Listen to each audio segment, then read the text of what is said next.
옛날 아주 먼 옛날에 하늘이 무심하게도 비 한 방울 내려주지 않아 온 산천이 붉게 타들어가던 시절이 있었습니다. 그해의 가뭄은 어찌나 지독하던지 마을 앞을 흐르던 가을은 바닥을 드러내어 거북이 등껍질처럼 쩍쩍 갈라졌고 산짐승들도 목이 말라 민가로 내려오다 쓰러지곤 했습니다. 봄이 왔으나 꽃이 피지 못했고 여름이 되었으나 매미조차 울 힘이 없어 고요하기만 했던 그 삭막한 마을에는 흙먼지만이 뿌옇게 날리며 사람들의 한숨과 뒤섞여 허공을 맴돌 뿐이었습니다. 논밭의 곡식은 일찌감치 말라 비틀어져 추수할 것이라곤 아무것도 없었고 마을 사람들은 산으로 올라가 소나무 껍질을 벗기거나 풀뿌리를 캐어 근근히 목숨을 이어가고 있었습니다. 집집마다 굴뚝에는 연기가 피어오르지 않은 지 오래였고 아이들의 울음소리마저 배고픔에 지쳐 잦아들던 그 참혹한 시절에 마을 가장 깊은 골짜기에 쓰러져가는 초갓집 한 채가 위태롭게 버티고 서 있었더랍니다. 그 초갓집에는 10살 난 소녀 순이가 병든 아버지와 어린 두 동생을 데리고 살고 있었는데 순이는 어린 나이임에도 불구하고 그 효성이 지극하여 마을 사람들의 칭찬이 자자했습니다. 어머니를 일찍 여의고 아버지마저 시름시름 알아눕게 되자 순이는 고사리 같은 손으로 집안 살림을 도맡아 해야만 했습니다. 해가 뜨기도 전에 일어나 심리 밖 웅덩이까지 가서 물을 길어오고 온 산을 헤매며 먹을 수 있는 풀이라면 무엇이든 뜯어와 죽을 끓여 아버지와 동생들을 먹였습니다. 자신의 배는 텅 비어 꼬르륵 소리가 요란해도 순이는 동생들이 묽은 풀죽이라도 허겁지겁 먹는 모습을 보며 남몰래 부엌에서 물 한 바가지로 줄인 배를 채우곤 했습니다. 하지만 가뭄은 끝날 기미가 보이지 않았고 엎친 데 덮친 격으로 아버지의 병세는 날이 갈수록 깊어져 약 한 첩 써보지 못한 채 기침 소리만 깊은 밤을 가득 채우게 되었습니다. 어느 날 읍내 장터에 나갔던 이웃집 아저씨가 무거운 표정으로 돌아와 마을 사람들에게 기가 막힌 소식을 전해주었는데 그것은 읍내의 거부인 최부자 댁에서 일할 어린 계집종을 구한다는 이야기였습니다. 흉년에 잎 하나 도는 것도 어려운 시절이라 사람을 사는 일이 드물었으나 최부자 댁에서는 워낙 일손이 부족하여 쌀 한 가마니를 내걸고 부지런하고 야무진 아이를 찾는다고 했습니다. 쌀 한 가마니라는 말에 마을 사람들은 모두 입을 딱 벌리며 놀라워했지만 그 누구도 선뜻 자신의 딸을 보내려 하지 않았습니다. 한번 팔려가면 죽을 때까지 남의 집 종살이를 면치 못할 것이며 고향 땅을 다시 밟을 수 있을지 기약조차 할 수 없는 노릇이었기 때문입니다. 하지만 부엌 한 구석 쌀독의 바닥을 긁는 소리조차 나지 않는 텅. 빈집에서 아버지의 거친 숨소리를 듣고 있던 순이의 귀에는 그 소식이 예사롭게 들리지 않았습니다. 순이는 밤새 잠을 이루지 못하고 뒤척이다가 달빛이 문틈으로 스며드는 새벽녘에 조용히 일어나 앉아 깊은 생각에 잠겼습니다. 지금 당장 쌀이 없으면 어린 동생들은 굶어 죽을 것이고 아버지 또한 약 한 번 드시지 못하고 돌아가실 것이 뻔했기에 순이는 자신이 희생하여 가족을 살리기로 모진 결심을 하게 되었습니다. 10살이라는 어린 나이에 감당하기에는 너무나 가혹한 운명이었으나 순이는 눈물을 꾹 참고 아침이 밝자마자 이웃집 아저씨를 찾아가 자신의 뜻을 전했습니다. 아저씨는 펄쩍 뛰며 말렸지만 순이의 눈빛이 너무나 단단하고 결연하여 끝내 그 고집을 꺾지 못하고 중개인에게 말을 전하게 되었습니다. 며칠 후 읍내에서 사람이 나와 순이를 위아래로 훑어보고는 쌀 한 가마니를 마당에 내려놓았는데 그 쌀가마니가 쿵 하고 떨어지는 소리가 마치 순이의 가슴이 무너지는 소리만 같았습니다. 아버지는 쌀가마니를 보고서야 딸이 무슨 짓을 했는지 알아차리고는 병든 몸을 일으키려 애쓰며 통곡을 하였는데 그 소리가 어찌나 처절하던지 듣는 이들의 가슴을 후벼 팠습니다. 이 못난 애비가 죽어야지 금쪽 같은 내 새끼를 쌀가마니와 바꾸다니 이게 무슨 천벌 받을 짓이냐 하며 아버지는 땅을 치고 울었지만 이미 물은 엎질러진 뒤였습니다. 순이는 울부짖는 아버지의 손을 꼭 잡고 의연하게 말했습니다. 아버지, 저는 가서 밥도 배불리 먹고 좋은 옷도 입을 테니 걱정 마세요. 이 쌀로 동생들 죽 쑤어 먹이시고 아버지 약도 지어 두셔서 꼭 건강해지셔야 해요. 제가 나중에 꼭 다시 돌아올게요. 순이는 눈물이 핑 도는 것을 억지로 참으며 거짓말을 했지만 그 속이 얼마나 타들어갔을지는 짐작조차 하기 어려웠습니다. 동생들은 그저 하얀 쌀밥을 먹을 수 있다는 생각에 철없이 좋아라 춤을 추고 있어 순이의 마음을 더욱 아리게 만들었습니다. 떠나는 날 아침, 마을은 여전히 잿빛 하늘 아래 잠겨 있었고 바람은 마른 나뭇가지를 흔들며 스산하게 불어왔습니다. 순이는 자신이 입던 헌옷을 깁고 기워 동생들에게 입히고 마지막으로 부엌에 들어가 정성스럽게 쌀밥을 지어 아버지와 동생들의 밥상에 올렸습니다. 하얀 김이 모락모락 피어오르는 쌀밥은 꿈에서나 그리던 것이었지만 순이는 목이 메어 밥 한 숟가락도 제대로 넘길 수가 없었습니다. 식사를 마친 후 순이는 보찜 하나를 달랑 메고 마당으로 나섰는데 그 보찜 안에는 낡은 저고리 한 벌과 빗 한 개가 전부였습니다. 아버지는 방문지방을 잡고 기어 나와 순이의 바짓가랑이를 잡고 놓아주지 않았으나 순이를 데리러 온 사람들은 매몰차게 순이의 등을 떠밀며 재촉했습니다. 갈 길이 머니 서둘러야 한다 해 지기 전에 읍내에 닿으려면 부지런히 걸어야 해. 그들의 목소리는 차갑기 그지없었습니다. 순이는 떨어지지 않는 발걸음을 옮기며 집을 나섰고 흙담 너머로 보이는 집안의 풍경을 눈 속에 담으려는 듯 자꾸만 뒤를 돌아보았습니다. 마당 한 구석에 피어있는 이름 모를 잡초 하나 깨진 장독 뚜껑, 그리고 자신을 부르며 우는 아버지의 목소리가 귓가에 맴돌아 가슴이 미어지는 듯 했습니다. 마을 어귀까지 따라 나선 동생들은 누나가 어디 좋은 곳에 가는 줄 알고 손을 흔들었지만 순이는 그 모습을 참아 똑바로 볼 수가 없어 고개를 돌려야만 했습니다. 마을 사람들도 하나둘씩 나와 혀를 차며 안타까워했고 어떤 할머니는 몰래 훔친 눈물을 옷고름으로 닦으며 순이의 손에 찐 감자 하나를 쥐어주기도 했습니다. 가서 몸성이 잘 있어야 한다.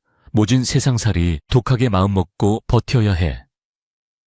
마을 어른들의 걱정 어린 말들이 순이의 어깨 위로 무겁게 내려앉았습니다. 마을을 벗어나기 직전 거대한 느티나무 아래에 다다랐을 때 순이는 잠시 걸음을 멈추고 발밑을 내려다보았습니다. 그곳에는 숱한 사람들이 밟고 지나가 반들반들해진 흙길 위로 모가 나고 못생긴 검은 돌멩이 하나가 덩그러니 놓여 있었습니다. 아무런 쓸모도 없어 보이고 누구의 눈길도 끌지 못할 그 투박한 돌멩이가 어쩐지 순이의 처지와 닮아 보였습니다. 순이는 허리를 굽혀 그 돌멩이를 주워 들었는데 따가운 햇볕에 달궈진 돌은 따뜻하다 못해 뜨겁기까지 했습니다. 그 온기가 마치 고향의 품처럼 아버지의 투박한 손길처럼 느껴져 순이는 저도 모르게 그 돌을 가슴에 품었습니다. 내가 이 마을을 떠나도 이 돌멩이만은 나와 함께 가겠지. 고향의 흙냄새가 밴 이 돌을 보며 언젠가 꼭 돌아올 날을 기다릴 거야. 순이는 그 못생긴 돌을 보찜 깊숙한 곳이 아닌 품속 주머니에 소중하게 갈무리에 넣었습니다. 길은 끝없이 이어졌고 산을 넘고 물을 건너는 동안 순이의 고무신은 흙투성이가 되고 발뒤꿈치는 까져 피가 배어 나왔습니다. 낯선 사람들의 뒤를 따라가며 순이는 자신이 살던 마을이 점점 작아져 하나의 점이 되고 마침내 산모퉁이에 가려 보이지 않게 될 때까지 눈을 떼지 않았습니다. 배가 고파 올 때면 마을 할머니가 주신 감자를 조금씩 베어 먹었고 다리가 아파 주저앉고 싶을 때면 주머니 속에 그 딱딱한 돌멩이를 꽉 쥐어보았습니다. 손바닥 안에서 느껴지는 돌의 거친 감촉이 순이에게는 세상 그 어떤 보석보다도 귀한 위로가 되었습니다. 울지 말자, 울면 지는 거야. 나는 쌀 한 가마니 값을 해야 해. 그리고 반드시 살아서 다시 이 길을 걸어 집으로 갈 거야. 어린 소녀는 마음속으로 수없이 다짐하고 또 다짐하며 눈물을 삼켰습니다. 읍내로 가는 길은 멀고도 험해서 해가 뉘엿뉘엿. 질 무렵에야 저 멀리 기와집들이 즐비한 읍내의 모습이 보이기 시작했습니다. 처음 보는 웅장한 기와집들과 북적거리는 사람들의 모습에 순이는 잔뜩 주눅이 들었지만 꽉 쥐고 있는 주먹만은 풀지 않았습니다. 순이를 데려온 사람들은 최부자 댁의 높은 대문 앞에서 멈춰섰고 육중한 나무 문이 삐걱거리며 열리자 그 안에서 험상궂게 생긴 하인들이 나와 순이를 맞이했습니다. 대문 안으로 발을 들여놓는 순간 순이는 마치 거대한 짐승의 입속으로 들어가는 듯한 공포를 느꼈지만 이제는 돌이킬 수 없는 일이었습니다. 그날 밤 낯선 행랑방 구석에 쪼그리고 앉은 순이는 주머니에서 그 검은 돌멩이를 꺼내어 달빛에 비추어 보았습니다. 차가운 방바닥의 냉기 속에서도 돌멩이는 여전히 고향의 온기를 품고 있는 듯 했습니다. 최부자 댁에서의 삶은 예상보다 훨씬 고달프고 혹독하여 10살 소녀가 감당하기에는 벅찬 일들의 연속이었습니다. 새벽달기 울기도 전에 일어나 마당을 쓸고 수많은 식솔들의 밥을 짓고 빨래터에 나가 얼음장 같은 물에 손을 담가 빨래를 해야 했습니다. 주인마님은 까다롭기 그지없어 조금만 실수를 해도 매서운 회초리를 들었고 선배 종들은 새로운 순이를 부려먹으며 괴롭히기 일쑤였습니다. 하지만 순이는 그 어떤 모진 구박과 힘든 노동 속에서도 입 한 번 뻥끗하지 않고 묵묵히 자신의 할 일을 해냈습니다. 밤이 되어 지친 몸을 눕힐 때면 온몸이 쑤시고 아파 신음이 절로 나왔지만 순이는 언제나 머리맡에 그 못생긴 돌멩이를 두고 잠을 청했습니다. 그 돌을 만지작거리고 있으면 신기하게도 아버지의 기침소리와 동생들의 웃음소리가 들리는 듯하여 고단한 하루를 잊고 잠들 수 있었습니다. 세월은 유수와 같이 흘러 어느덧 계절이 바뀌고 해가 바뀌었지만 고향에 대한 순이의 그리움은 조금도 바래지 않았습니다. 오히려 몸이 자라고 머리가 굵어질수록 고향 산천의 모습은 더욱 선명하게 가슴에 새겨졌습니다. 흉년이 지나고 풍년이 들어도 순이는 자신을 팔아넘긴 가난을 원망하지 않았고 그저 가족들이 무탈하기만을 빌고 또 빌었습니다. 최부자 댁의 넓은 곳간에 쌀이 가득 쌓여가는 것을 볼 때마다 자신이 보낸 쌀 한 가마니로 동생들이 배를 채웠을 그날을 떠올리며 스스로를 위로했습니다. 때로는 부엌 아궁이 불빛 앞에서 때로는 빨래터에 흐르는 물살 위에서 순이는 남몰래 눈물을 흘리기도 했지만 그때마다 주머니 속의 돌멩이가 견뎌라 순이야. 견뎌야 돌아간다 라고 속삭이는 것만 같았습니다. 그러던 어느 날 최부자 댁에 큰 잔치가 열려온 집안이 떠들썩하고 일손이 부족하여 정신이 없던 때였습니다. 순이는 부엌에서 전을 부치느라 기름 냄새에 절어 있었는데 밖에서 왁자지껄한 소리와 함께 손님들이 들이닥쳤습니다. 개 중에는 거만한 양반들도 있었고 점잖은 학자들도 있었으나 순이의 눈에는 그저 자신과는 다른 세상 사람들로만 보였습니다. 그런데 그날 밤 설거지를 하던 순이의 곁으로 한 점잖은 노비 출신의 집사가 다가와 넌지시 말을 건넸습니다. 너는 어린 나이에 어찌 그리 눈빛이 깊으냐? 고향 생각이 나서 그러느냐? 순이는 깜짝 놀라 고개를 들었지만 이내 고개를 숙이며 아닙니다. 그저 일이 고되어 그렇습니다. 라고 대답했습니다. 하지만 그 집사는 순이의 품속이 불룩한 것을 보고는 그 안에 무엇을 그리 소중히 품고 있느냐? 혹시 훔친 떡이라도 되느냐? 며 농담을 던졌습니다. 순이는 얼굴이 빨개지며 품에서 조심스럽게 그 돌멩이를 꺼내 보였습니다. 집사는 그 투박하고 못생긴 돌멩이를 보고 의아한 표정을 지었습니다. 아니, 이게 무엇이냐? 보석도 아니고 그저 길바닥에 굴러다니는 돌멩이 아니더냐? 순이는 돌을 두 손으로 감싸 쥐며 조용히 말했습니다. 이것은 제 고향입니다. 쌀 한 가마니에 팔려 나오던 날 마을 어귀에서 주운 돌입니다. 이것이 있어야 제가 숨을 쉬고 이것이 있어야 제가 언젠가 돌아갈 길을 잃지 않습니다. 순이의 말에 집사는 잠시 말을 잇지 못하고 멍하니 순이를 바라보았습니다. 천한종의 신분이지만 그 마음 씀씀이가 양반집 규수보다 더 귀하고 깊다는 것을 느꼈기 때문입니다. 그날 이후로 집사는 순이를 남몰래 도와주기도 하고 힘든 일이 있으면 막아주기도 하며 순이의 든든한 바람막이가 되어 주었습니다. 순이는 그렇게 낯선 타향에서 차가운 돌멩이 하나와 따뜻한 사람의 정을 의지하며 하루하루를 버텨나갔습니다. 시간은 멈추지 않고 흘러 10년이 지나고 다시 10년이 흘렀습니다. 강산이 2번이나 바뀐다는 20년의 세월 동안 순이는 소녀에서 처녀로 그리고 성숙한 여인으로 변해갔습니다. 그 사이 세상은 많이 변하여 최부자댁의 가세도 예전만 못하게 기울었고 반대로 순이의 지혜와 성실함은 널리 알려져 읍내의 큰 상단 주인인 젊은 상인의 눈에 띄게 되었습니다. 신분의 벽을 넘는다는 것은 쉬운 일이 아니었으나 상인은 순이의 맑은 영혼과 강인한 생활력에 반하여 끈질기게 구원하였고 결국 순이는 노비 문서를 불태우고 그 상인의 아내가 되었습니다. 하루아침에 종의 신분에서 부유한 상단의 안주인이 된 순이였지만 그녀는 결코 거만해지거나 사치하지 않았습니다. 비단 옷을 입고 맛있는 음식을 먹으면서도 그녀의 마음 한구석에는 언제나 20년 전 떠나온 그 가난한 상월 마을과 늙으신 아버지, 그리고 자신의 품속에 있는 그 돌멩이가 자리 잡고 있었습니다. 이제 순이는 남편에게 조심스럽게 자신의 오랜 소원을 이야기했습니다. 여보, 제게는 평생의 한이이자 꿈이 있습니다. 제가 팔려와 가족을 살렸던 그 고향 마을에 다시 가보고 싶습니다. 가서 아버지는 살아계신지, 동생들은 어찌 되었는지 꼭 제 눈으로 확인해야겠습니다. 남편은 순이의 손을 잡으며 고개를 끄덕였습니다. 그동안 고생 많았어. 당신이 원한다면 쌀을 1000가만이라도 싣고 갑시다. 금이 환영하여 당신의 효심을 세상에 알립시다. 그렇게 하여 순이는 20년 만에 고향으로 돌아갈 채비를 하게 되었습니다.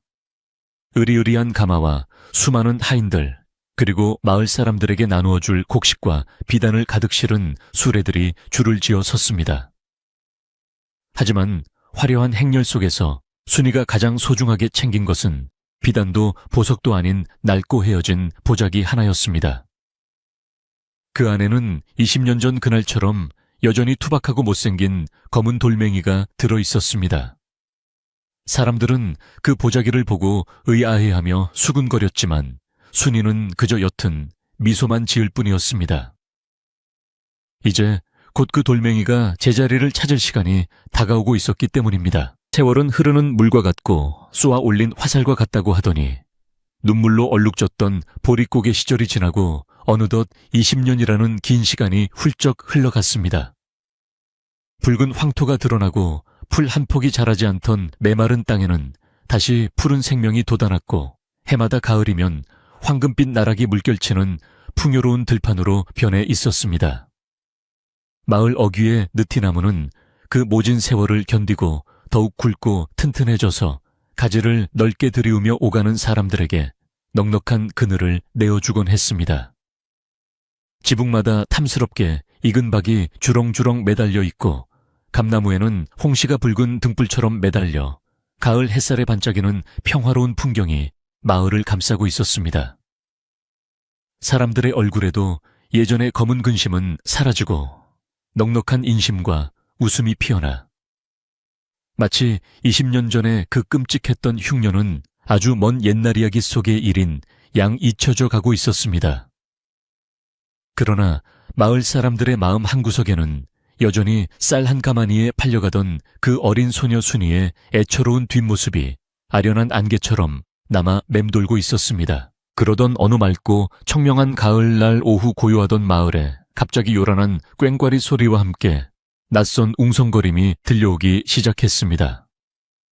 동네 어귀에서 놀던 아이들이 뽀얀 흙먼지를 일으키며 달려와 숨가쁘게 소리쳤는데 저기 읍내 쪽에서 대단한 행렬이 오고 있어요.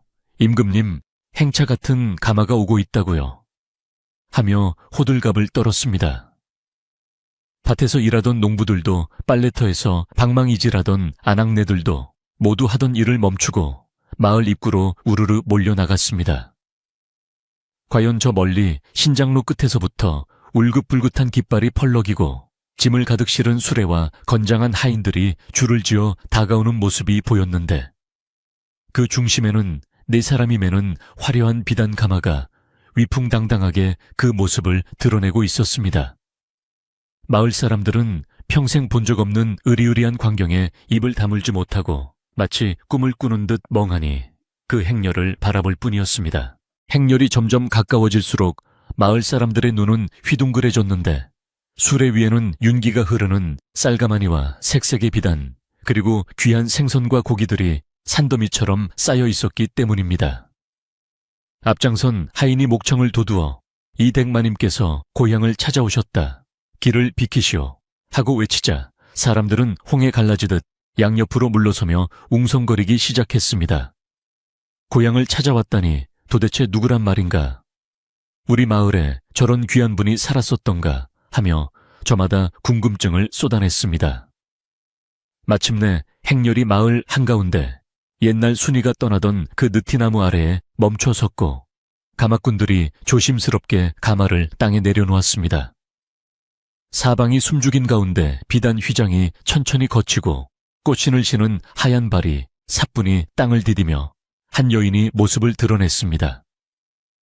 그녀는 고운 비단 저고리에 쪽진 머리를 하고 얼굴에는 기품이 흘러넘치는 영락없는 귀부인의 자태였습니다. 사람들은 눈부신 그녀의 모습에 감히 똑바로 쳐다보지도 못하고 쭈뼛거리고 있었는데, 여인이 고개를 들어 마을을 천천히 둘러보더니 눈가의 물기가 어린 채로 입을 열었습니다. 어르신들 저를 기억하시겠습니까? 20년 전 쌀 한 가마니에 읍내 최부자 댁으로 떠났던 개똥인의 딸 순이입니다. 그 목소리는 떨리고 있었지만 어릴 적 그 맑고 또랑또랑하던 음색은 여전했습니다. 그제야 마을의 나이 지긋한 노인들이 무릎을 치며 반가워했습니다. 아이고, 이게 누구야? 그 효녀 순이가 아니냐? 살아서 돌아왔구나. 이렇게 훌륭한 마님이 되어 돌아왔어. 사람들은 앞다투어 순이의 손을 잡으려 했고, 순이는 한 사람 한 사람에게 정중하게 허리를 굽혀 인사를 올렸습니다.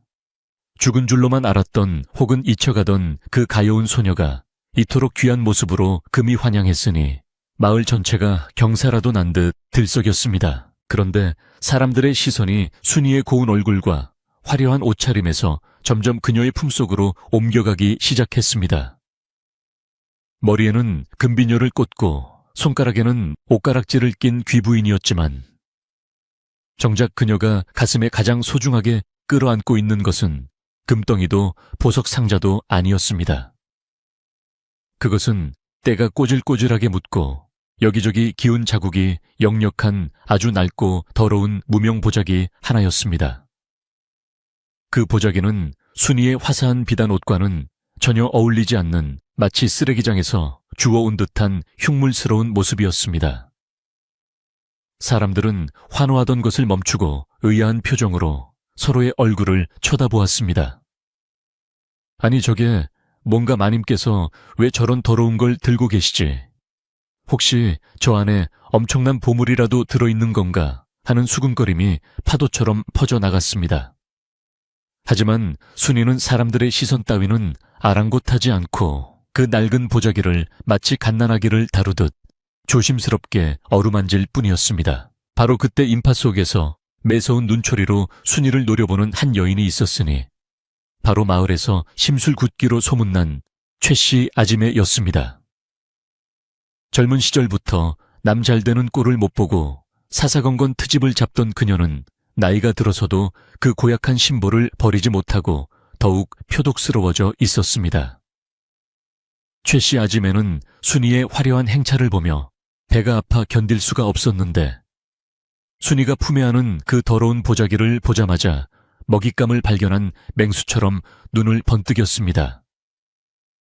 그녀는 옆에 서 있던 안악의 옆구리를 쿡 찌르며 비아냥거리는 목소리로 말했습니다. 흥 저것 좀 봐. 부잣집 마님이 되었다면서 저런 거지들이나 쓸법한 걸 들고 다니는 꼴이라니. 뭔가 이상하지 않아 진짜 귀부인이라면 저런 걸 만지지도 않을 텐데 말이야.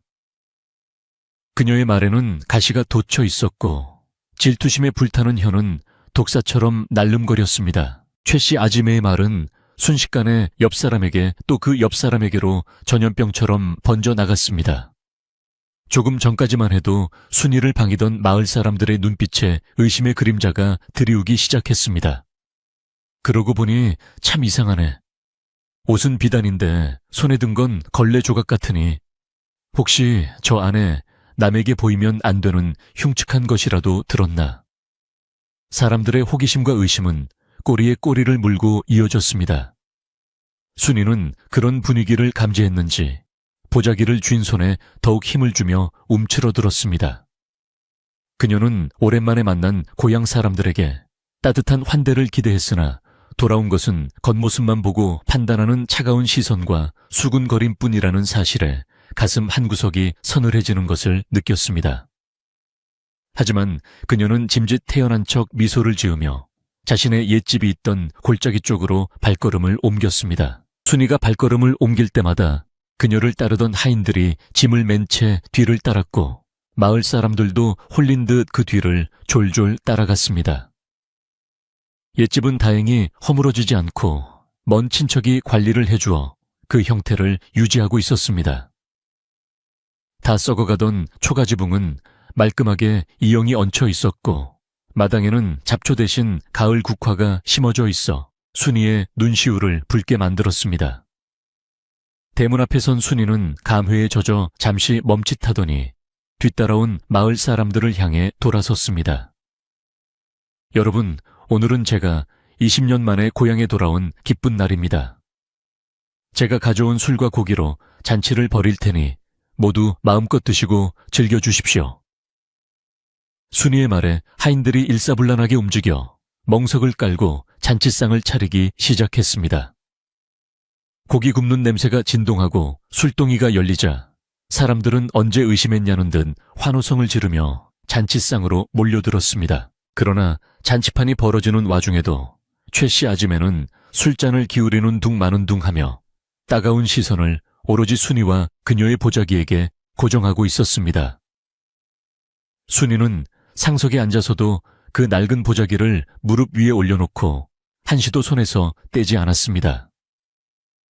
음식을 먹을 때도 한 손으로는 보자기를 잡고 있었고 누가 와서 술을 따라도 보자기를 쥔 손은 풀지 않았습니다. 그 모습을 지켜보던 최 씨 아지매는 입꼬리를 비틀며 혼잣말을 중얼거렸습니다. 분명히 저기엔 뭔가 구린 게 들어있어. 그렇지 않고서야 저렇게 신주단지 모시듯은 할 리가 없지. 혹시 읍내에서 도둑질이라도 해서 도망친 건 아닐까? 아니면 첩으로 들어가서 본처를 해코지하고 저주 섞인 물건을 들고 온 걸 수도 있어. 그녀의 상상력은 질투를 양분 삼아 걷잡을 수 없이 부풀어 올랐고 그것을 사실인 양 믿어버리기 시작했습니다. 해가 서산으로 넘어가고 저녁놀이 붉게 물들 무렵 술기운이 오른 마을 사람들 사이로 최 씨 아지매가 슬그머니 끼어들었습니다. 그녀는 일부러 목소리를 높여 사람들의 이목을 집중시켰습니다. 아니 순이 아씨, 아니지, 이제 마님이라고 불러드려야 하나. 그런데 말입니다. 우리같이 천한 것들도 오랜만에 고향에 오면 때때옷 입고 뽐내기 바쁜데 마님께서는 어찌하여 그 더러운 걸레 뭉치를 그리도 애지중지하십니까? 그 안에 금송아지라도 들었소. 아니면 뱀이라도 들었소. 최 씨 아지매의 도발적인 질문에 왁자지껄하던 잔치마당에 찬물을 끼얹은 듯 정적이 흘렀습니다. 사람들은 먹던 숟가락을 내려놓고 순이의 입만 쳐다보았습니다. 모두가 궁금해하던 것을 최 씨 아지매가 대신 물어주었기에 내심 그 대답을 기다리는 눈치였습니다. 순이는 당황한 기색이 역력했으나 이내 침착함을 되찾고 차분하게 대답했습니다. 아지매 오랜만입니다. 이것은 제게 보물보다 더 귀한 것입니다. 하지만 지금 당장 보여드릴 수는 없습니다. 밤이 깊고 마음이 차분해지면 그때 말씀드리겠습니다. 순이의 대답은 오히려 최 씨 아지매의 의심에 기름을 부은 격이 되었습니다. 보물보다 귀한데 보여줄 수는 없다. 이게 무슨 귀신 씨나락 까먹는 소리람. 마을 사람들 모두가 보는 앞에서 떳떳하게 내보이지 못할 것이라면 그것은 필시 부정한 물건이거나 남에게 해를 끼치는 물건임이 틀림없어. 최 씨 아지매는 자리를 박차고 일어나며 선동하기 시작했습니다. 술에 취해 판단력이 흐려진 몇몇 마을 사람들도 동조하며 고개를 끄덕였습니다. 맞아, 그러고 보니 기분 나쁘게 생겼어. 저런 걸 들고 마을에 들어오면 부정이 탈지도 몰라. 분위기가 험악해지자 순이를 모시고 온 집사가 나서서 제지하려 했으나 순이는 손을 들어 그를 말렸습니다. 그녀는 슬픈 눈으로 마을 사람들을 둘러보았습니다. 굶어 죽어가던 가족을 위해 자신을 팔아 떠났던 그날 자신을 불쌍히 여겨주던 그 따뜻했던 이웃들이 이제는 낯선 부자가 되어 돌아온 자신을 경계하고 시기하는 모습에 가슴이 미어지는 듯 했습니다. 하지만 순이는 그들을 원망하지 않았습니다. 가난이 그리고 세월이 사람들의 마음을 팍팍하게 만들었음을 알기에, 그리고 자신 또한 그 세월 속에서 겉모습이 변해버렸음을 알기에 그저 안타까울 뿐이었습니다. 그녀는 무릎 위의 보자기를 더욱 꽉 끌어안으며 마음속으로 되뇌었습니다. 아직은 때가 아니야. 이 돌멩이의 의미를, 나의 20년 세월을 지금 이 소란 속에서 꺼내 보일 수는 없어. 최 씨 아지매는 순이가 아무 대꾸도 하지 않고 보자기를 감싸 앉아 더욱 기세등등해졌습니다. 보시오, 찔리는 게 있으니까 꿀먹은 벙어리가 된 것 아니오. 내 저 요망한 보따리 속에 든 것을 기어이 확인해야겠어. 우리 마을에 재앙을 몰고 올 물건일지도 모르는데 그냥 둘 수는 없지. 그녀는 소매를 걷어붙이고 순이가 앉아있는 대청마루 쪽으로 성큼성큼 다가갔습니다. 하인들이 앞을 막아섰지만 비켜라 이놈들아, 내 고향 땅에서 내가 못할 짓이 뭐냐 하며 악을 써댔습니다. 잔치판은 순식간에 아수라장이 되었고 즐거웠던 재회는 일촉즉발의 위기 상황으로 치닫고 있었습니다. 가을밤의 차가운 바람이 횡하니 불어와 마당의 횃불을 일렁이게 했고 순이의 그림자는 마치 춤을 추듯 흔들렸습니다. 그때였습니다. 멀리서 이 소란을 지켜보던 마을 사람 중 한 명이 조용히 그러나 무거운 목소리로 중얼거렸습니다. 저 보따리 어쩐지 낯이 익어. 흙냄새가 나는 것 같기도 하고 옛날 우리네 어머니들이 쓰던 기저귀 같기도 하고. 하지만 그의 목소리는 최 씨 아지매의 고함에 묻혀 아무에게도 들리지 않았습니다. 순이는 다가오는 최 씨 아지매를 보며 눈을 질끈 감았습니다. 모진 세월을 견뎌내고 금이 환향했건만 고향에서의 첫 밤은 이토록 차갑고 날선 의심으로 얼룩지고 있었습니다. 품속의 보자기는 여전히 묵직하고 따뜻했지만 그 안에 담긴 진심이 전해지기까지는 아직 넘어야 할 산이 남아있는 듯 했습니다. 어둠이 짙게 깔린 마을 흔들리는 불빛 아래에서 순이와 최 씨 아지매의 시선이 날카롭게 부딪혔습니다. 밤바람이 횃불을 거세게 흔들어대며 마을의 공기를 차갑게 식히고 있었지만 잔치상이 벌어진 마당 한가운데는 사람들의 뜨거운 입김과 달아오른 열기로 인해 숨이 막힐 지경이었습니다. 조금 전까지만 해도 순이의 귀향을 축하하며 웃음꽃을 피우던 마을 사람들의 얼굴에는 어느새 술기운과 더불어 알 수 없는 의심의 그림자가 짙게 드리워져 있었습니다. 최 씨 아지매가 던진 의혹의 돌멩이는 잔잔하던 호수에 거대한 파장을 일으키며 사람들의 마음속에 잠재되어 있던 시기심과 불안감을 자극했습니다. 넉넉하게 차려진 고기와 술을 배불리 먹었음에도 불구하고 사람들의 눈은 감사의 빛을 잃고 탐욕스럽게 번들거리고 있었습니다.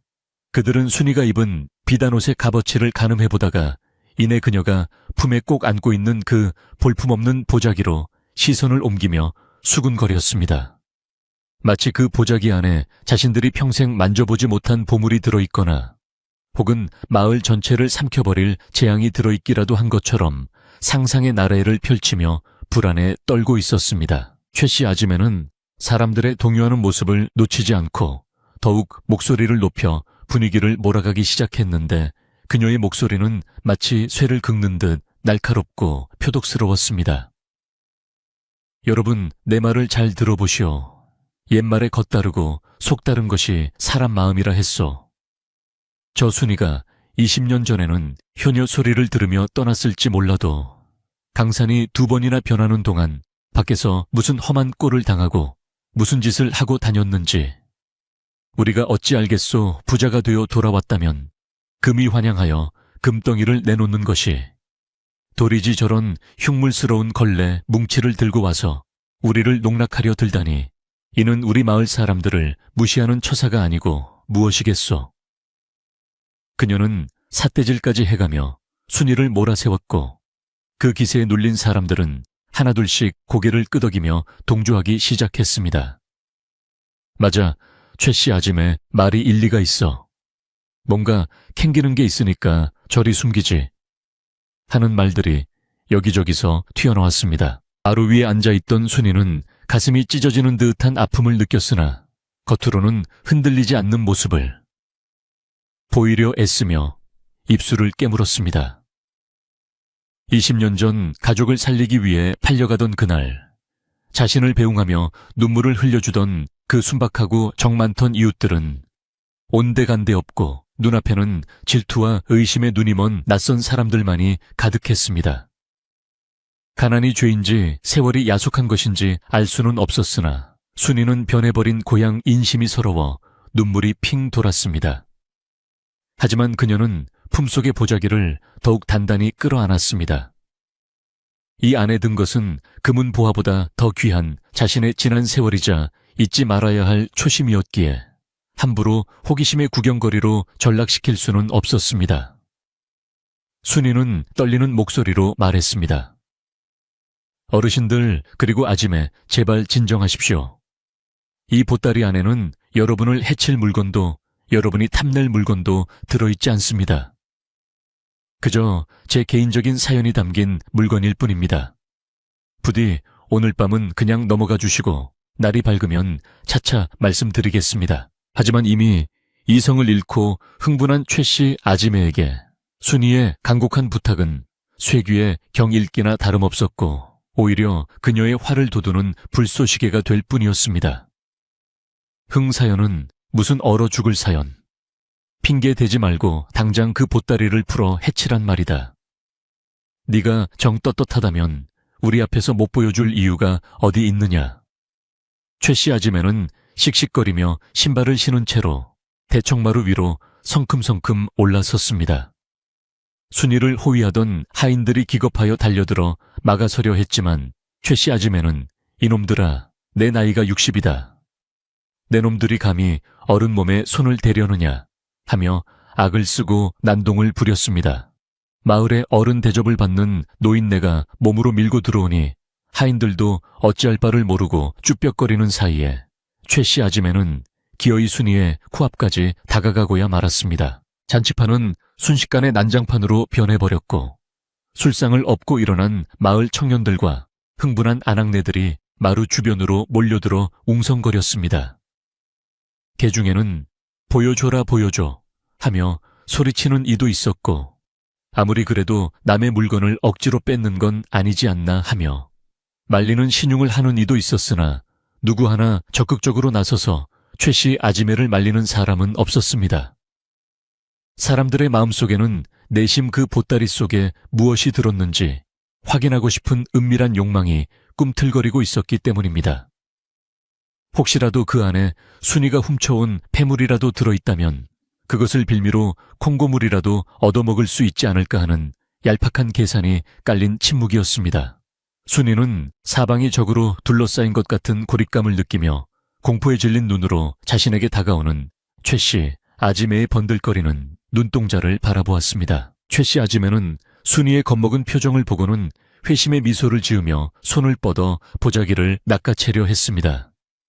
이리 내놔라. 내가 직접 확인해서 내년에 가면을 벗겨주마. 거친 손길이 순이의 가슴팍으로 훅 들어왔고 순이는 비명을 지르며 몸을 비틀어 그 손길을 피했습니다. 안 됩니다. 이건 절대 안 됩니다. 순이가 필사적으로 저항하자 최 씨 아지매는 더욱 약이 올라 덤벼들었고 두 여인 사이에는 엎치락뒤치락하는 실랑이가 벌어졌습니다. 고운 비단 저고리에 고름이 풀어지고 머리 장식이 흐트러졌지만 순이는 아랑곳하지 않고 온몸을 웅크려 보자기를 지켜냈습니다. 하인들이 다시 달려들어 최 씨 아지매를 떼어놓으려 했지만 그녀는 순이의 옷자락을 물고 늘어지며 발악을 해대는 통에 떼어놓기가 쉽지 않았습니다.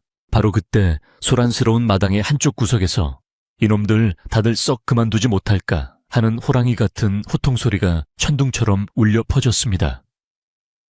그 소리에 엉겨붙어 싸우던 사람들의 동작이 일순간 멈추었고 시선이 소리난 쪽으로 쏠렸습니다. 어둠 속에서 지팡이를 짚고 힘겹게 걸어 나오는 이는 마을에서 가장 나이가 많은 박노인이었습니다. 그는 허리가 굽고 백발이 성성했지만 젊은 시절 마을 이장을 지내며 꼿꼿하기로 유명했던 기가에는 여전히 살아있어 눈빛만은 형형하게 빛나고 있었습니다. 박노인은 떨리는 다리를 지팡이에 의지한 채 사람들 앞으로 걸어 나와 최 씨 아지매와 구경꾼들을 향해 지팡이를 휘둘렀습니다.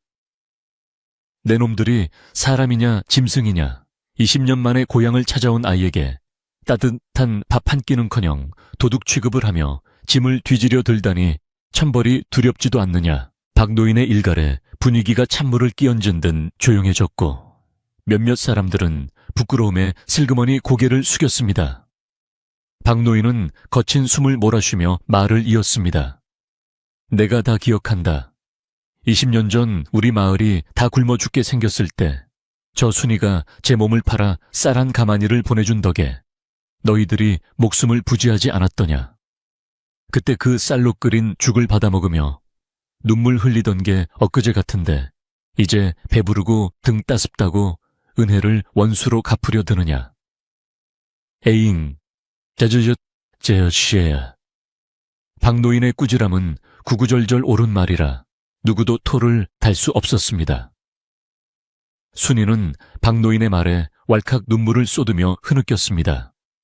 자신을 기억해주고 자신의 희생을 알아주는 이가 아직 고향에 남아있다는 사실이 사무치게 고마웠기 때문입니다. 하지만 최 씨 아지매는 이대로 물러설 생각이 추호도 없었습니다. 그녀는 박노인의 말에 잠시 주춤했으나 이미 엎질러진 물이라 생각했는지 오히려 더욱 도끼를 품고 대들었습니다. 영감님, 노망이 나셨소. 옛날 이야기는 해서 못하오. 지금 중요한 건 저 여자가 수상쩍은 물건을 들고 와서 마을 분위기를 망치고 있다는 거요. 그리고 은혜는 무슨 은혜지가 좋아서 간 거지. 누가 등 떠밀어 보냈소. 저 안에서 사람 해치는 독약이라도 나오면 영감님이 책임지실 거요. 최 씨, 아지매의 뻔뻔한 억지에 박노인은 기가 막혀 말문이 막혔고 지팡이를 쥔 손만 부들부들 떨었습니다. 사람들은 다시 술렁거리기 시작했는데 박노인의 권위보다는 눈앞의 자극적인 싸움 구경과 최 씨 아지매의 선동이 더 흥미롭게 다가왔기 때문입니다. 군중 심리란 참으로 무서운 것이어서 한번 불붙은 의심과 관계는 쉽게 가라앉지 않았습니다. 술 취한 남정네 하나가 비틀거리며 나서서 거들었습니다. 최 씨 아지마의 말이 맞소. 우리도 알 권리가 있지. 마님 그 보따리 한번 시원하게 까보슈. 별거 아니면 우리가 사과하면 될 거 아니오. 그러자 여기저기서 맞서 보여주쇼. 안 보여주는 거 보니 진짜 구린 게 있나 보네 원 하는 소리가 빗발쳤습니다. 박노인이 아무리 소리를 쳐도 이미 이성을 잃은 군중들의 아우성에 묻혀버리고 말았습니다.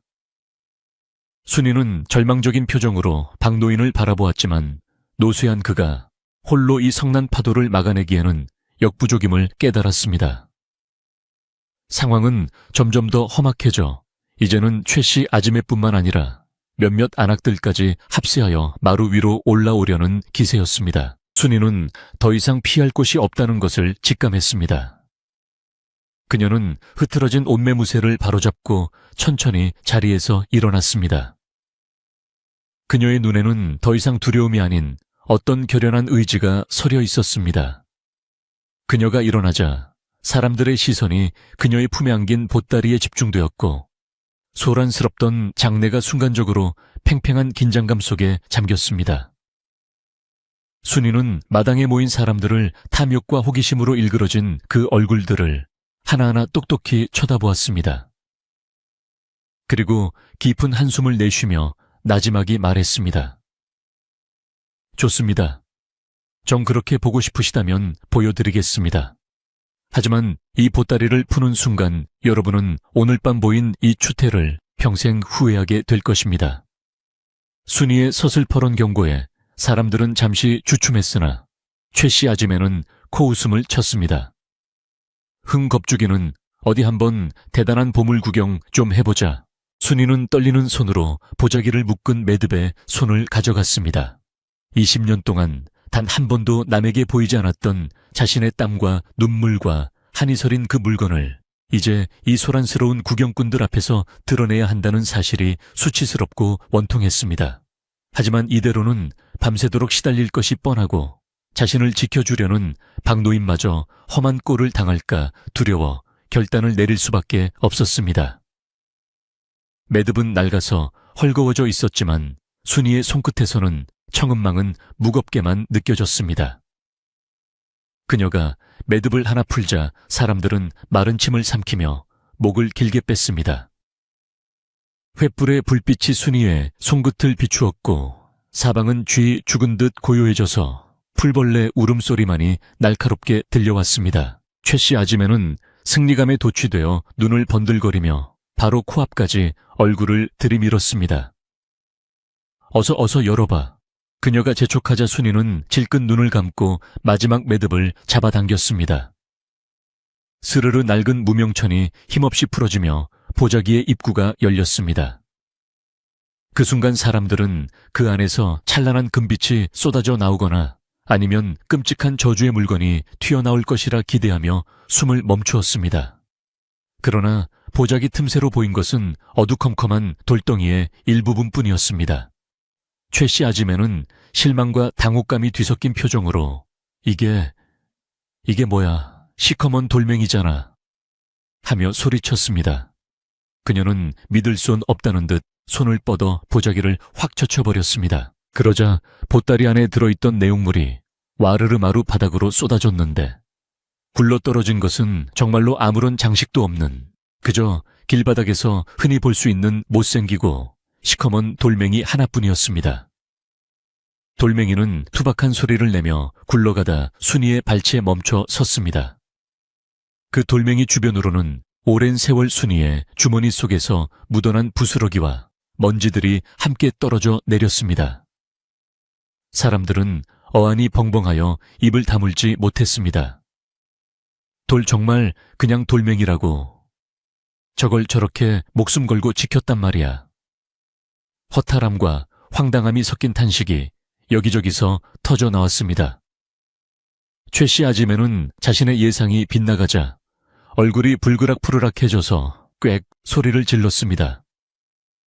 이게 다야. 설마 금덩이에 흙칠을 해놓은 거 아니야. 아니면 이 돌 속에 보석이라도 박혀 있는 거야. 그녀는 바닥에 떨어진 돌을 집어들고 바위에 내리치려는 듯이 손을 높이 쳐들었습니다.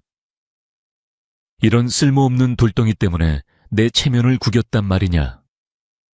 그녀가 돌을 내던지려는 찰나 순이가 비명에 가까운 소리를 지르며 달려들어 최씨 아지매의 팔을 붙잡았습니다. 안 돼. 그건 내 목숨과 같은 거야. 제발 그 돌만은 건드리지 마. 귀부인의 채통도 잊은 채 매달리는 순이의 모습은 처절하기 그지없었습니다.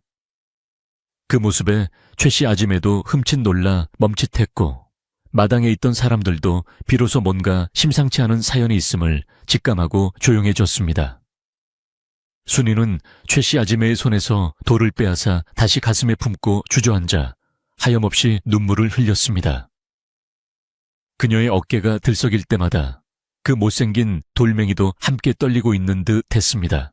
싸늘한 가을바람이 마당을 휩쓸고 지나가며 횃불을 꺼질 듯이 위태롭게 만들었습니다.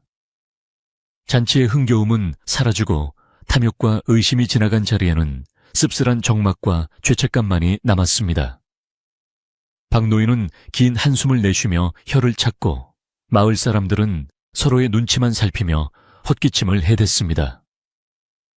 바닥에 주저앉아 돌멩이를 껴안고 우는 순이의 울음소리만이 밤하늘로 퍼져 나갔습니다. 이제 모든 것이 드러났지만 아직 아무것도 해결되지 않은 밤이었습니다. 왜 저토록 고귀한 마님이 저 하찮은 돌덩이 하나에 목숨을 거는지, 그 이유를 알기 전까지는 누구도 이 자리를 뜰 수 없을 것 같은 무거운 침묵이 흘렀습니다. 순이는 눈물 젖은 얼굴을 들어 멍하니 서 있는 마을 사람들을 향해 천천히 입을 열 준비를 했습니다. 이제는 그 돌멩이에 얽힌 길고 긴 이야기를, 자신의 20년 세월을 들려주어야 할 때가 온 것입니다. 마당에 흐르던 차가운 밤바람조차 숨을 죽인 듯 순이의 울음소리가 잦아든 후에는 깊고 무거운 침묵만이 남았습니다. 횃불이 타닥거리며 타오르는 소리가 유난히 크게 들릴 정도로 사람들은 모두 꿀먹은 벙어리가 되어 서로의 눈치만 살피고 있었습니다. 바닥에 뒹구는 그 시커먼 돌멩이는 겉보기에는 아무런 가치도 없어 보였지만 순이가 흘린 눈물에 젖어 달빛 아래에서 묘하게 반짝이고 있었습니다. 그것은 금은보화의 화려한 빛이 아니라 사람의 마음 깊은 곳을 찔러오는 서글프고도 묵직한 빛이었습니다. 흥분하여 날뛰던 최씨 아지매조차 그 기묘한 분위기에 압도되어 뒷걸음질치며 입을 다물었고, 호기심에 눈이 멀었던 마을 사람들은 그제야 자신들이 무슨 짓을 저질렀는지 깨닫기 시작한 듯 얼굴에 당혹감이 번져갔습니다. 순이는 떨리는 손으로 바닥에 떨어진 돌멩이를 다시 집어들어 흙을 털어내고는 자신의 저고리 소매로 정성스럽게 닦아냈습니다. 순이는 천천히 몸을 일으켜 마루 기둥에 기대어 섰습니다. 그녀의 눈가는 붉게 짓물러 있었지만 눈빛만은 그 어느 때보다 맑고 깊어 마치 세상을 다 품은 바다와 같았습니다. 그녀는 돌멩이를 두 손으로 공손히 받쳐들고 멍하니 서 있는 마을 사람들을 향해 나지막하지만 또렷한 목소리로 입을 열었습니다. 어르신들, 그리고 마을 분들, 이 돌이 그저 길바닥에 굴러다니는 하찮은 돌덩이로 보이십니까? 네, 맞습니다. 이것은 아무도 거들떠보지 않는 발에 채이면 걷어차 버리는 그런 돌입니다. 하지만 제게 이 돌은 지난 20년간 저를 지탱해준 아버지이자 어머니였고, 제가 돌아와야 할 유일한 이유인 고향 그 자체였습니다. 순이의 목소리는 밤공기를 타고 사람들의 가슴속으로 파고들었습니다. 20년 전 쌀 한 가마니에 팔려가던 그날을 기억하십니까? 저는 너무나 무섭고 서러워서 발걸음이 떨어지지 않았습니다. 마을 어귀 느티나무 아래에서 울음을 삼키며 땅을 내려다보았을 때 제 눈에 들어온 것이 바로 이 못생긴 돌멩이였습니다.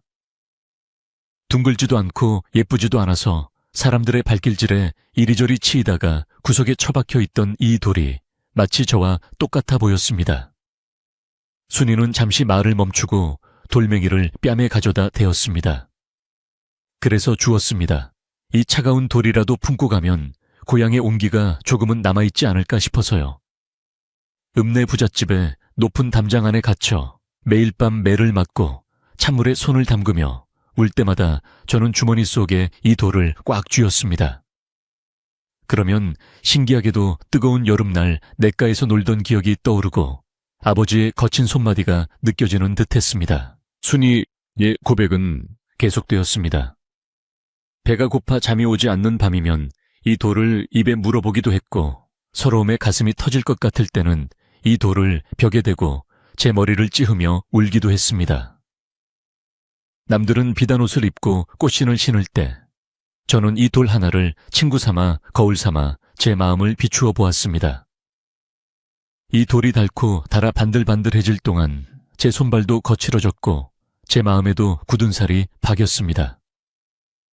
여러분이 기대하신 금덩이는 아니지만 이 돌에는 제 피와 땀, 그리고 고향을 향한 그리움이 고스란히 배어 있습니다.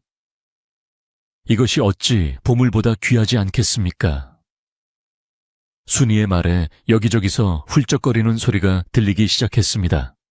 팍팍한 삶에 찌들어 있고 살았던 정이라는 것이 순이의 절절한 사연을 통해 사람들의 메마른 가슴을 적시고 있었기 때문입니다. 최 씨 아짐에는 얼굴이 홍당무처럼 붉어져서 고개를 들지 못했습니다.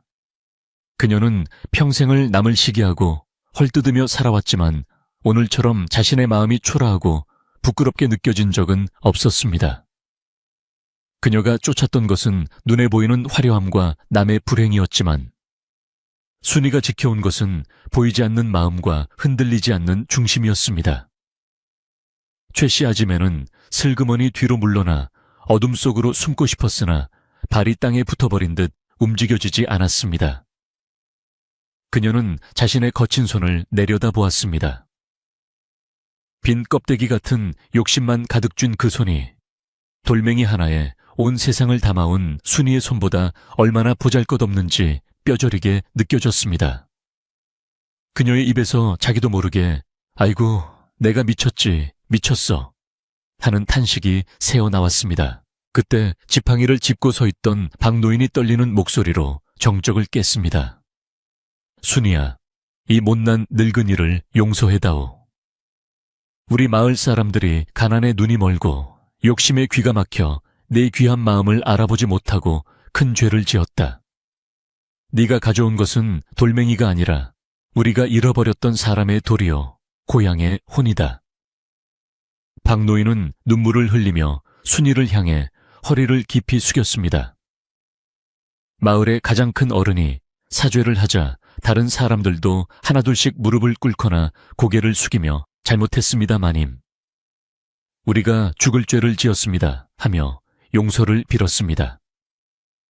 조금 전까지만 해도 순이를 도둑 취급하며 몰아수던 그 살벌했던 분위기는 온데간데 없고 마당은 참회와 감동의 눈물바다로 변해버렸습니다. 순이는 황급히 마루에서 내려와 박노인의 손을 잡고 일으켜 세웠습니다. 어르신 이러지 마십시오. 저는 그저 제 고향, 제 집에 돌아오고 싶었을 뿐입니다. 여러분이 저를 잊지 않고 반겨주신 것만으로도 감사합니다. 이제 오해는 풀렸으니 그것으로 되었습니다. 순이는 따뜻한 미소로 마을 사람들을 둘러보았습니다. 그 미소에는 어떠한 원망도 미움도 담겨 있지 않았습니다. 그녀는 고통의 세월을 통해 남을 용서하는 법을 배웠고 그 돌멩이처럼 단단하면서도 둥근 마음을 갖게 된 것이었습니다. 자, 음식이 다 식겠습니다. 오늘은 좋은 날이니 눈물은 거두시고 이 술과 고기를 들어주십시오. 제가 이 돌멩이를 보며 꿈꿨던 날은 이렇게 다 같이 웃으며 배불리 먹는 날이었습니다. 순이의 넉넉한 인심에 사람들은 다시 한번 감동하며 눈시울을 붉혔습니다. 잔치는 다시 시작되었지만 그 분위기는 아까와는 사뭇 달랐습니다. 시끄러운 고함과 탐욕스러운 눈빛은 사라지고 서로에게 술을 권하며 덕담을 주고받는 차분하고 정겨운 자리가 되었습니다. 사람들은 순이가 가져온 음식을 먹으며 그 맛이 유난히 달고 구수하다고 입을 모았습니다. 최 씨, 아짐에도 구석진 자리에 앉아 누군가 건네준 국밥 한 그릇을 눈물과 함께 삼키며 자신의 지난 날을 반성하고 있었습니다. 순이는 마루 끝에 앉아 그 모습을 평온하게 지켜보며 무릎 위에 돌멩이를 다시 한번 쓰다듬었습니다. 차가웠던 돌멩이는 이제 마을 사람들의 온기와 순이의 천이 더해져 따뜻한 온돌처럼 훈훈해져 있었습니다. 밤하늘의 별들은 더욱 총총하게 빛나고 마을을 감싸고 도는 바람 소리도 이제는 자장가처럼 부드럽게 들려왔습니다. 밤이 이슥해지자 사람들은 하나둘씩 집으로 돌아갔습니다. 돌아가는 그들의 손에는 순이가 나누어준 고기와 떡이 들려 있었지만 그들의 마음속에는 그보다 더 큰 깨달음과 따뜻한 위로가 담겨 있었습니다. 마당을 정리하고 하인들도 물러가자 순이는 홀로 남아 옛집의 방문 앞에 섰습니다. 20년 전 아버지가 문고리를 잡고 통곡하던 그 방문이었습니다. 세월의 때가 묻고 낡았지만 순이에게는 세상에서 가장 그리운 문이었습니다. 아버지, 저 왔어요. 순이가 돌아왔어요. 그녀는 작게 속삭이며 문을 열었습니다. 끼익하는 소리와 함께 문이 열리자 오랫동안 비어 있었음에도 불구하고 낯익은 흙내음과 나무 냄새가 훅 끼쳐왔습니다. 그것은 기억 속에 살아있던 아버지의 냄새였고 어머니의 품 냄새였습니다. 방 안은 썰렁했지만 순이는 미리 군부를 지펴둔 아랫목으로 다가갔습니다. 그녀는 비단 방석도 두꺼운 요도 깔지 않고 그저 장판이 조금 그을린 그 따뜻한 자리에 털썩 주저앉았습니다. 그리고 품에서 그토록 소중히 여겼던 검은 돌멩이를 꺼내어 방바닥 중에서도 가장 따뜻한 아랫목 한가운데에 내려놓았습니다. 툭 하는 둔탁한 소리가 텅 빈 방 안에 울려 퍼졌습니다. 그 소리는 마치 긴 여행을 마친 나그네가 무거운 짐을 내려놓을 때 내는 안도의 한숨 소리와도 같았습니다.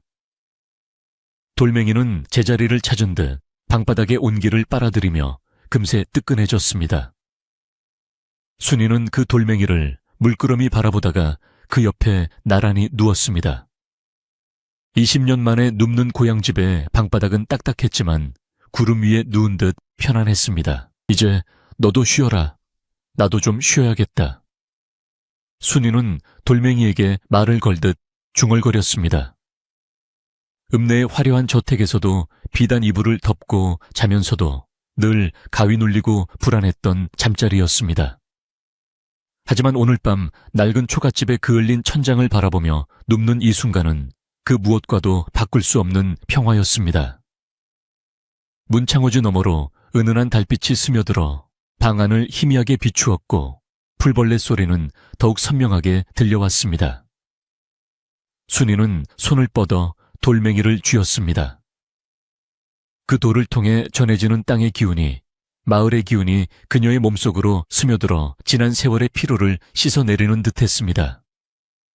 아버지와 동생들이 밥을 먹고 웃고 떠들던 그 옛날의 환영이 아른거리며 순이의 입계는 옅은 미소가 번졌습니다. 바람이 불어와 문풍지를 파르르 떨게 했지만 순이는 더 이상 춥지 않았습니다. 그녀의 마음속에는 이미 튼튼한 집 한 채가 지어져 있었고 그 집의 주춧돌은 바로 이 못생긴 돌멩이였기 때문입니다. 세상 사람들이 부귀영화를 좇아 밖으로 돌 때 가장 낮고 천한 것을 품어 가장 귀한 것을 지켜낸 순이의 지혜가 오늘 밤 이 작은 방을 가득 채우고 있었습니다. 최 씨, 아지매의 시기심도 마을 사람들의 의심도 그리고 지난날의 배고픔과 서러움도 이제는 모두 저 문 밖의 어둠 속으로 녹아 사라졌습니다. 오직 남은 것은 고향의 흙냄새와 묵묵히 그 자리를 지켜온 돌멩이와 그리고 다시 소녀의 얼굴로 돌아간 순이의 편안한 숨소리뿐이었습니다. 순이의 눈꺼풀이 천천히 무거워졌습니다. 꿈속에서 그녀는 다시 10살 소녀가 되어 가뭄이 거치고 풍년이 든 황금 들판을 뛰어다니고 있었습니다. 아버지의 건강한 웃음소리가 들리고 동생들이 언니를 부르며 달려오는 그 꿈결 같은 풍경 속으로 순이는 깊이 아주 깊이 빠져들었습니다. 돌멩이는 그녀의 손 안에서 여전히 따뜻한 온기를 내뿜으며 이 효성 지극하고 마음 깊은 여인의 단잠을 지켜주고 있었습니다. 마을은 다시 깊은 정적에 잠겼고 느티나무는 묵묵히 그 밤을 지키며 돌아온 딸을 품은 낡은 초가집 위로 잎사귀를 떨구어 덮어주었습니다. 긴긴 세월을 돌고 돌아 제자리로 돌아온 것은 비단 순이만이 아니었습니다. 잊혀가던 소중한 마음들이 투박한 돌멩이 하나에 실려 다시 우리 곁으로 돌아온 밤이었습니다. 자, 여러분, 오늘 밤 들려드린 이야기 흉년 든 해에 팔려간 소녀와 돌멩이 이야기는 여기까지입니다.